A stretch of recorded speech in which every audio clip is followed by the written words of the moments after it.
Alô, queridos amigos do nosso blog do Espiritismo.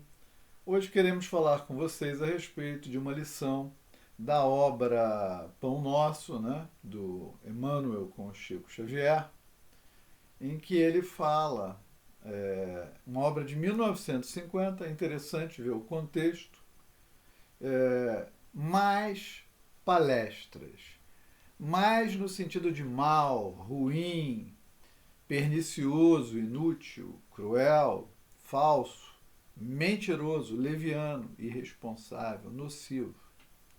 Então, e palestras naquela época eram muito mais uma questão de diálogo, uma conversa, né? Hoje a gente poderia, né, em função do ambiente de 2022, bastante diferente do ambiente de 1950, hoje os meios de comunicação eletrônicos, telefone, celular, computador, mídia, televisão e tantos outros. Então a gente poderia traduzir palestras por conversas, informações, reportagens, notícias, diálogos, discursos, mensagens faladas, escritas, enviadas por todos os meios hoje existentes, né? Redes sociais, televisão, YouTube, Facebook, Instagram, Telegram, bom, uma infinidade. Nós somos bombardeados por informação, né?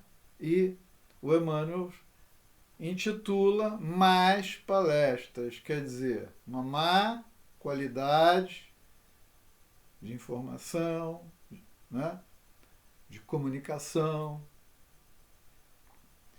Tá bem atualizado, né? 72 anos depois, está muito bem atualizado.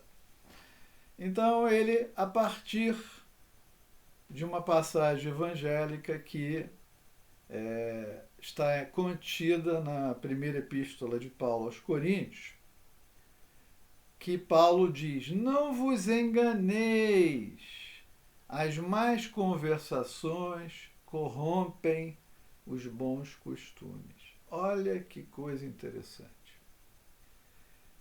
Hoje, por meios dissimulados, às vezes ostensivos, abertos, afrontosos, os meios de comunicação, de uma forma geral, tentam impor a todos nós verdades, poucas e mentiras. Normalmente as verdades são apresentadas como mentiras, fake news, e as mentiras como verdades.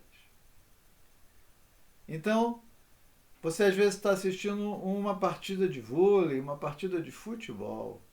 Você está assistindo um filme como Chico Xavier ou A Vida do Divaldo. E no meio disso, vem um comercial que fala de desagregação de família, de ideologia de gênero. Fala a respeito de racismo, onde muito mais o racismo é estimulado do que é combatido. Todos esses meios que são incisivos e insistentes, jogados em cima de nós, falando de branco, preto, católico, espírita, evangélico, ateu, brasileiro, argentino, americano, chinês, pobre, rico, homossexual, heterossexual, homem, mulher. Tudo isso que é apresentado para nós com a ótica de que está tentando respeitar, está tentando, na verdade, dividir, separar, desunir. Porque eu, quando olho para uma pessoa, seja ela branca, preta, rica, pobre, brasileira ou estrangeira, homossexual ou heterossexual, homem, mulher, rico ou pobre, eu sempre vejo na minha frente um ser humano igual a mim, filho do mesmo pai. E eu não consigo estabelecer nenhuma separação ou divisão entre eu e aquela pessoa que está na minha frente. Se eu começar a rotulá-la de alguma coisa diferente do que eu sou, eu tenho que me separar, eu tenho que botar ela de um lado e eu do outro. E é isso que a mídia faz. Essas são as más palestras, que são apresentadas sob a ótica da união, do respeito, do orgulho. Na verdade, é todo um processo de manipulação que a maioria não se dá conta. Não vos enganeis, as más conversações corrompem os bons costumes. E no final ataca-se a família. Desrespeita-se a tudo e a todos com as mentiras. Falando sobre informação, aquilo que chega para nós e que eu percebo que as pessoas, a maioria, aceita como verdades, sem fazer nenhum tipo de aferição, verificação, até uma ponderação, até um raciocínio simplório, às vezes, não é exercitado. E aí eu me lembrei daquela história bastante conhecida a respeito de Sócrates, o grande filósofo, precursor da doutrina espírita, como nos diz Kardec no Evangelho segundo o Espiritismo. E Sócrates, existe uma história a respeito dele que diz o seguinte: lá estava ele, sentado no seu cantinho, meditando, pensando, e chega alguém apressado e diz: mestre, mestre, mestre, querido mestre Sócrates, eu preciso muito lhe dizer uma coisa. Sócrates olha para ele, vê que ele está ansioso, nervoso, com a sua sabedoria socrática, diz assim: peraí, mas isso que você vai me dizer, ou que você quer me dizer, você passou naqueles filtros, naqueles crivos tradicionais. Aí a pessoa falou: mestre, não sei o que o senhor está falando, o que seriam esses filtros, esses crivos? Ele falou: vamos lá. Isto que você quer dizer a mim, com certeza é uma coisa muito boa, agradável, que eu vou adorar ouvir. O interlocutor olha para ele e fala: de jeito nenhum, duvido que o senhor goste do que eu vou lhe falar. Ele falou: bom, então isso que você vai me dizer não é uma coisa agradável. Tá bom, não passou no primeiro crivo. Vamos ao segundo. Apesar disto que você tenta me dizer com tanta ansiedade não ser agradável, é uma verdade que pode ser bom para mim saber. Ele falou assim: não tenho certeza se isto é verdade. Bom, então o que você quer me dizer não é agradável e você nem mesmo sabe se é verdade. Vamos ao último, ainda tem uma oportunidade. Digamos que o que você vai ou deseja me dizer não é agradável, você não sabe se é verdade, mas, independentemente disso, é uma informação útil que eu posso tirar proveito, mesmo se ela não for verdade e mesmo que ela não seja agradável. Ele falou assim: de maneira nenhuma. Então Sócrates diz: então vamos fazer o seguinte, esquece tudo, eu não quero nem saber, não precisa me contar, porque se isso que você quer me dizer não é verdadeiro, não é útil e não é agradável, qual o benefício que isto vai provocar em mim? Nenhum. Provavelmente só vai me causar dissabor, desconforto. Então, vamos deixar isso para lá. Esquece isso. Então, fica a reflexão se nós estamos usando de alguns critérios mínimos básicos, aproveitando da sabedoria de Sócrates, para filtrar aquilo que as pessoas jogam aos montes o tempo todo sobre nós. Dia e noite, sábado, domingo e feriado. E aí Emmanuel começa a interpretar as más palestras, né, dentro dessa ótica trazida por Paulo, e ele diz assim: a conversação menos digna deixa sempre o traço da inferioridade por onde passou. Quer dizer, quando, através do diálogo, seja ele falado, escrito, bom, de alguma forma houve um processo de comunicação. Quando isso baixa o padrão, acaba o respeito, a dignidade, a moral é desconsiderada, com certeza as coisas se quebram, a porcelana se quebra. E uma vez quebrada, fica difícil reconstruir e colar. A atmosfera de desconfiança substitui imediatamente o clima da serenidade. Nós não devemos permitir que as conversas descambem para o lado do desrespeito, da grosseria, da falta de educação. Porque tudo aquilo que a gente pode e precisa comunicar pode ser dito de uma maneira respeitosa. Às vezes pode não ser agradável, como aquela história do Sócrates. Mas, quando há uma utilidade, ela precisa ser dita.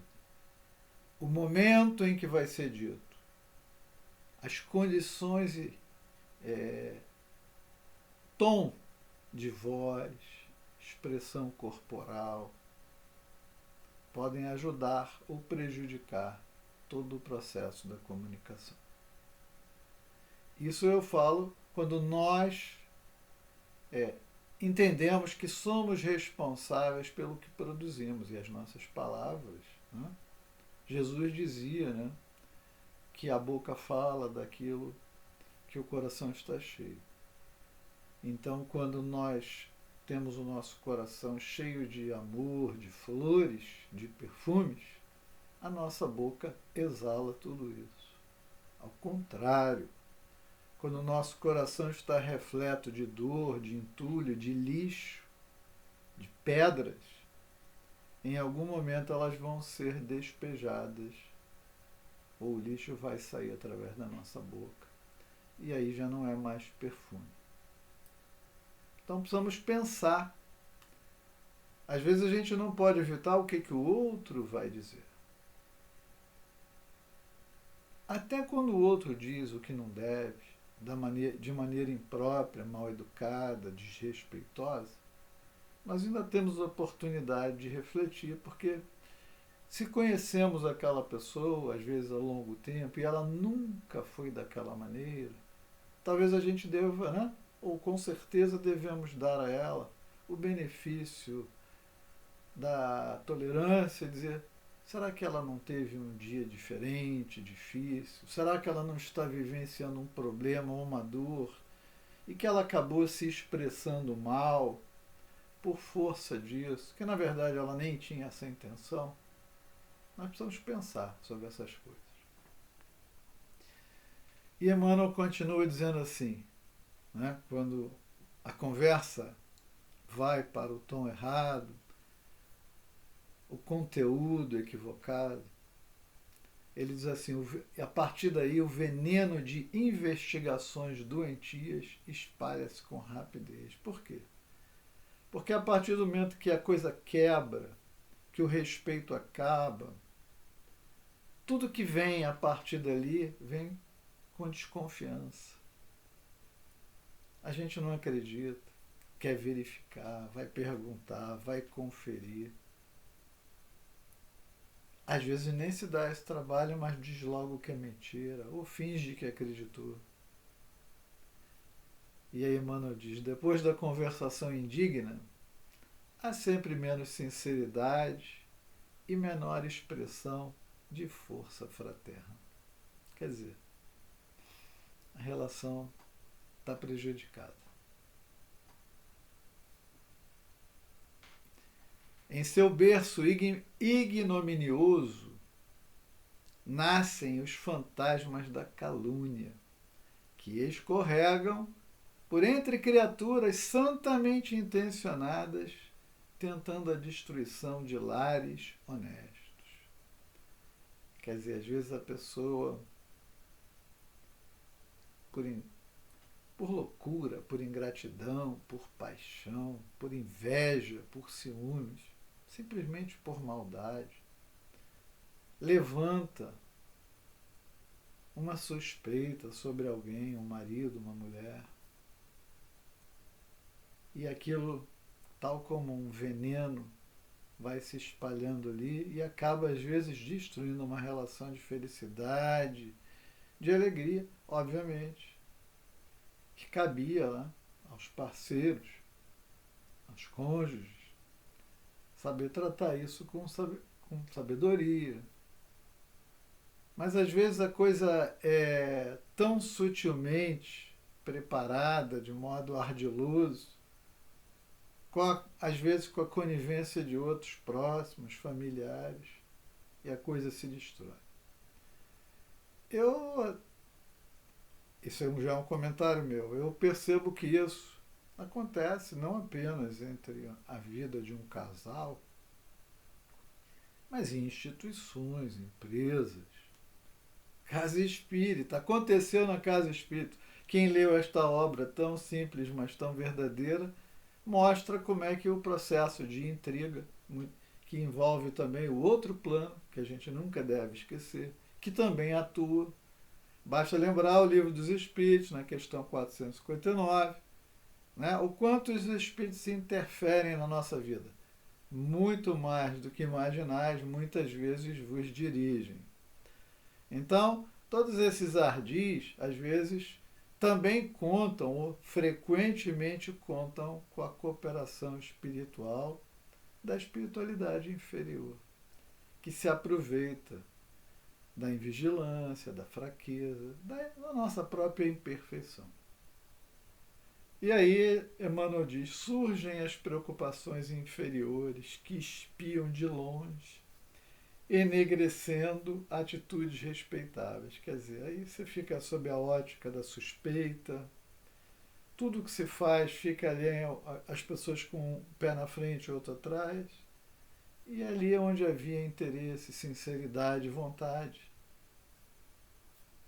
em função de todo aquele mal-estar causado, o problema se estabelece. Emerge a curiosidade criminosa, que comparece onde não é chamada, emitindo opiniões desabridas, induzindo os que a ouvem à mentira e à demência.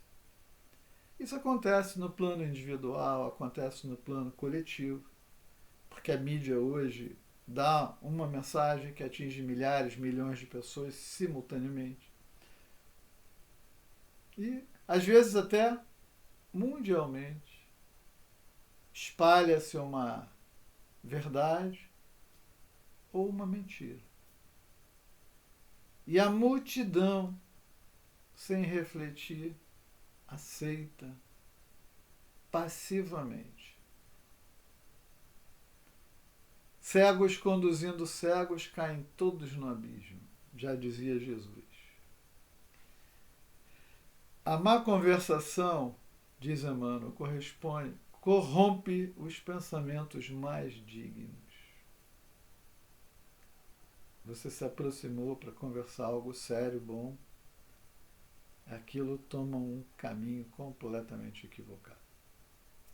E eu me lembro de um amigo, colega de trabalho, muitos anos atrás, que dizia assim, conversando a gente se entende. E se desentende também. E é isso. E, obviamente, quando o clima fica ruim, as palestras proveitosas acabam sofrendo, né? A perseguição é implacável. Imprescindível se torna manter-se o homem em guarda contra o seu assédio insistente e destruidor. Então, aqui Emmanuel está dizendo que nós precisamos usar do vigiar.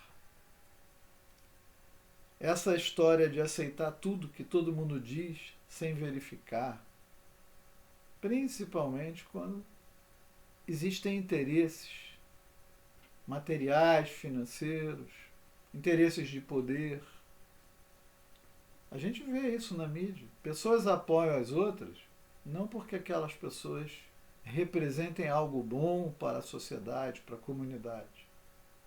Elas apoiam porque foram, de alguma forma, beneficiadas, para não usar uma expressão mais forte, quando o seu apoio foi comprado a peso de ouro por facilidades e benefícios escandalosos e vergonhosos, às vezes com recursos públicos, que deveriam ser usados no remédio, na escola, na estrada, na segurança. Não é? E é utilizado para comprar o apoio de alguém que tem alguns milhões de seguidores na mídia. Uma vergonha.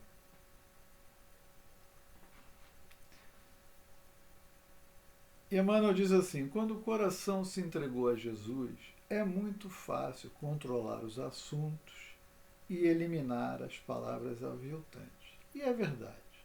Porque Jesus nos ensinou, obviamente, a amarmos ao nosso Pai, acima de tudo, mas amarmos ao nosso próximo como a nós mesmos. Então, quando o coração se entregou a Jesus, é fácil controlar? Claro. Se eu não gosto de ser ofendido, eu não devo ofender a ninguém. Se eu não gosto que gritem ou falem alto comigo, eu não devo falar alto ou gritar com ninguém. Porque o que eu quero para mim, eu desejo para todos os outros. Aquilo que eu não desejo ou não quero para mim, eu não devo desejar ou fazer com ninguém. Em todos os aspectos, inclusive durante as conversações. Eu não quero ser desrespeitado, então eu não tenho o direito de desrespeitar ninguém. Eu não gosto que mintam para mim, então eu não devo mentir para ninguém. Então, de fato, Jesus é o modelo. Não tem dúvida nenhuma.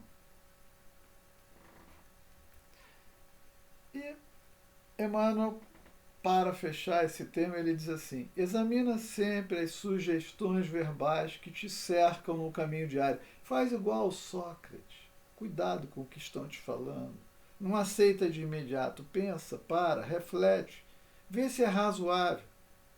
Trouxeram-te denúncias, mais notícias, futilidades, relatórios malsãos da vida alheia? Cuidado, observa como ages. O Emmanuel está dizendo, olha aí, cuidado, não cai. Cuidado com a armadilha. Em todas as ocasiões há recurso para retificares amorosamente, porquanto podes renovar todo esse material em Jesus Cristo.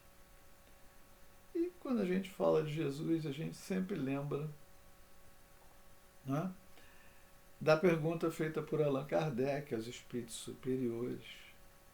Com muita sabedoria e propriedade, pergunta Kardec: o que é caridade para Jesus?